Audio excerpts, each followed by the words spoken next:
Welcome to Juhitha Yamini world. ఈరోజు మనం సర్వపిండి చేసుకుందామండి. దానికోసం ఆనియన్స్, కొత్తిమీర, కరివేపాకు, ఫ్రై చేసుకున్న పల్లీలు, నానబెట్టుకున్న శనగపప్పు, పచ్చిమిర్చి చీలికలు, ఇంత కొద్దిగా వాము, ఒక కప్పు మనకు బియ్యపిండి తీసుకోవాలండి. ఇది బియ్యపిండితో చేస్తాము. ఫస్ట్ ఒక కప్పు బియ్యపిండి తీసుకొని కట్ చేసి పెట్టుకున్న ఇంగ్రీడియంట్స్ అన్నిటిని అందులో వేసుకొని బియ్యపిండిలో కలిసేలాగా మంచిగా కలుపుకోవాలండి. కలుపుకున్న తర్వాత రుచికి సరిపడా కొద్దిగా సాల్ట్ వేసుకోవాలి. నానబెట్టుకున్న శనగపప్పును కూడా వేసుకొని బాగా మిక్స్ చేసుకొని కొద్ది కొద్దిగా వాటర్ యాడ్ చేసుకుంటే దీన్ని మిక్స్ చేసుకోవాలన్నమాట. మనం దీన్ని ఎట్లా మిక్స్ చేసుకోవాలంటే చెక్కలప్పాలు తెలుసు కదండి, చెక్క గారెలు అంటాం, మేము చెక్కలప్పాలు అంటాం. దానికి ఎట్లా మిక్స్ చేసుకుంటామో ఆ విధంగా వాటర్ తడుపుకుంటూ మిక్స్ చేసుకోవాలి.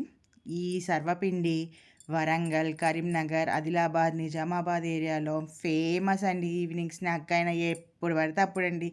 బెస్ట్ కాంబినేషన్ అయితే టీ పెట్టుకొని, వేడివేడి టీ పెట్టుకొని సర్వపిండి తింటూ టీ తాగితే చాలా అసలు ఎంత బాగుంటుందండి ఆ టేస్ట్. బెస్ట్ కాంబినేషన్ అంటే టీ, సర్వపిండి రెండే అండి. ఇది ఈ ఏరియాలో దొరకని ప్లేస్ అంటూ ఉంటుందండి. ఈవెన్ బస్ స్టాప్లో కూడా మనకు సర్వపిండి అవైలబుల్ ఉంటుందండి. ఈ ప్లేస్లో అంత ఫేమస్ అండి సర్వపిండి.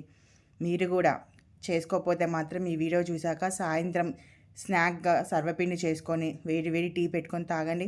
మీరే అంటారు ఎంత బాగుందో అని. దానికోసం కొంచెం లోతు గిన్నె తీసుకోవాలండి. ఫస్ట్ ఆయిల్ వేసుకొని కొద్దిగా ఒక ముద్దలాగా తీసుకొని సర్వపిండిని మరీ పలచగా కాదు, మరీ మందం కాకుండా మీడియంగా మంచిగా ఇట్లా ప్రెస్ చేసుకోవాలి. మనం ప్రెస్ చేసుకుంటున్నప్పుడే తెలుస్తుంది ఎక్కడ పలచగా అయింది, ఎక్కడ మందమైంది అనేది.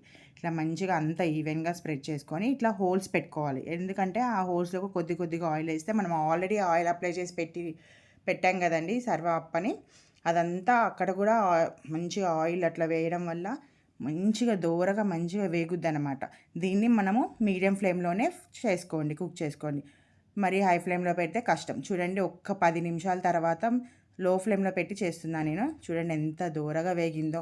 ఇట్లా తీస్తే కూడా అట్టులాగా ఎలా వచ్చిందో అవతల వైపు కూడా కొద్దిగా ప్రెస్ చేసుకొని పెట్టుకోవాలి. ఈ గ్యాప్లో నేను ఇంకో గిన్నెలో కూడా ఇంకొంచెం పిండి ఉంటే పెట్టేసిన. చూడండి, టేస్టీ సర్వపిండి రెడీ.